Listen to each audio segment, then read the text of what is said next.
Hi, this is Guiliano from HealthyChefDude.com. Today I want to talk to you about beef, because I'm kind of fed up with the beef industry. I'm kind of tired of the crap that they give us. Here's why. A lot of us are very educated about our dining choices now and what we eat, and a lot of us choose to buy beef that's hormone-free and antibiotic-free. And we're trusting the people who are telling us this. We're trusting the beef companies, the labels, the chefs, the restaurants, the butcher shop. When it says natural beef, hormone-free and antibiotic-free, we're like, oh wow, this is great. They're doing the right thing. I gotta tell you, that's not always the case with this. Here's the difference. When I buy beef for the restaurant, I look for something that's called never ever policy. That's my policy, never ever. Never ever administer hormones, never ever administer antibiotics. This happened to me today. A salesman sends in a new beef they have, new natural or hormone-free, antibiotic-free beef, smaller production, they're telling me this and that, and I try to check everything out so thoroughly when I order, and the salesman knows what I'm after. He says, you know what, I need it, send it.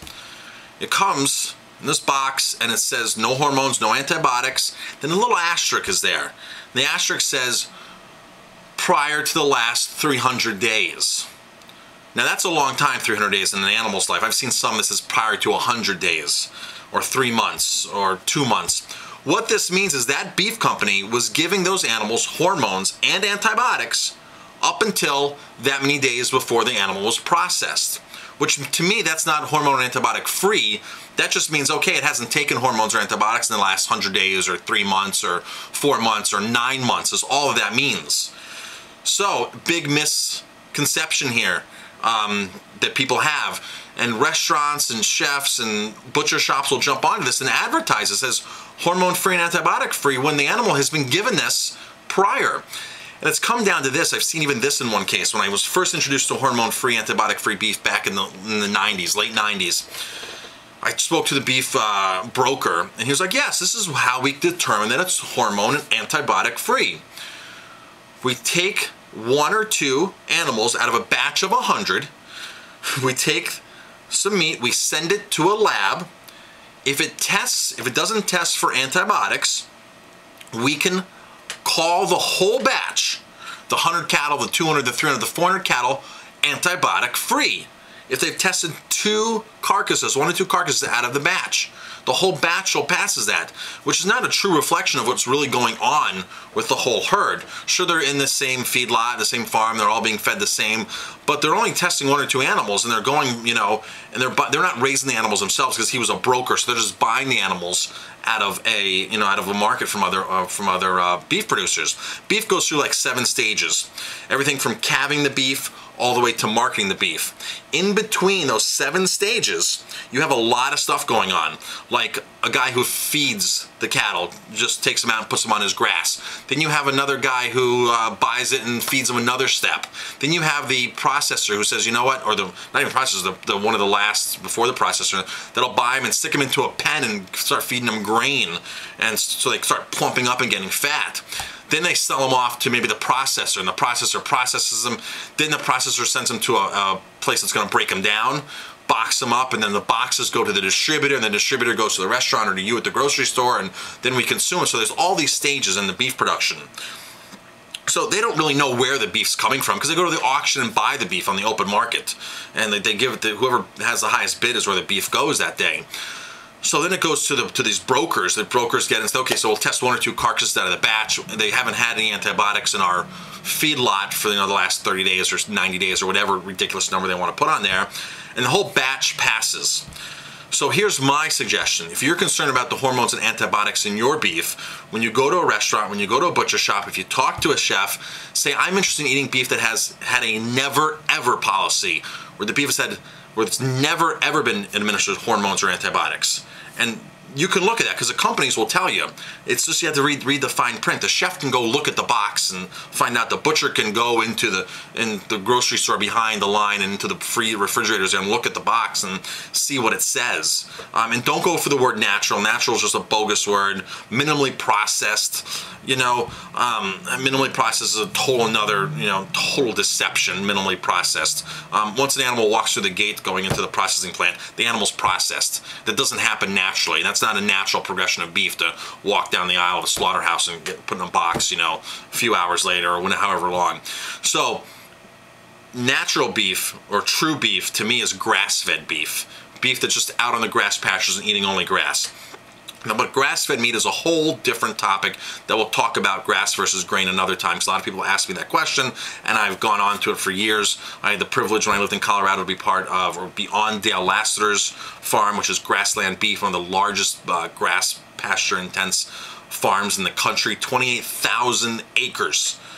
Dale has out there, and we'd walk out there and 200-300 heifers would walk right up to us, and just like they want the attention. These animals, they're very social, but when they get put into these confines of pens and they keep changing owners, it kind of throws them around a lot.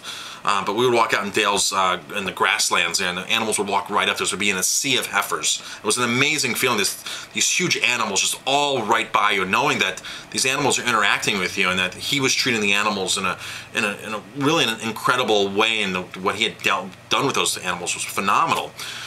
So if you're interested in learning about grass-fed, the book I suggest you read is Joe Robinson, Grass-Fed is Best. I have the book somewhere in all my books. I would show what it looks like. I'll show it to you another time when we do the grass-fed.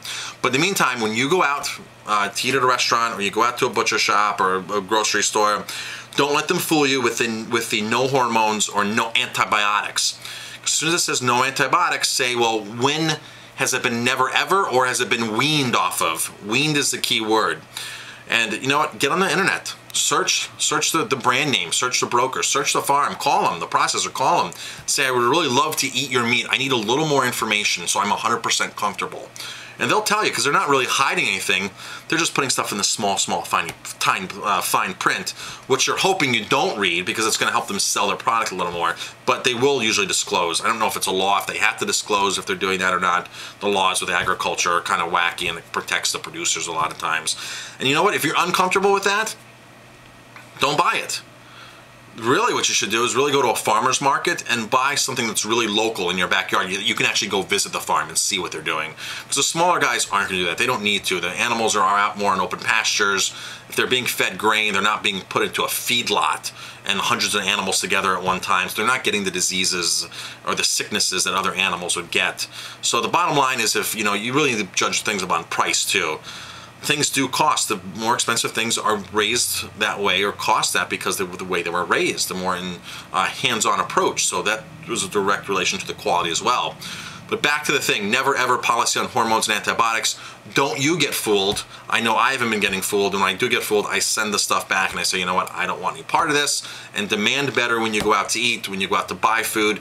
You are what you eat. You can find me at healthychefdude.com. I hope this was an informative post for you, educational. I've gotten tons of positive emails back.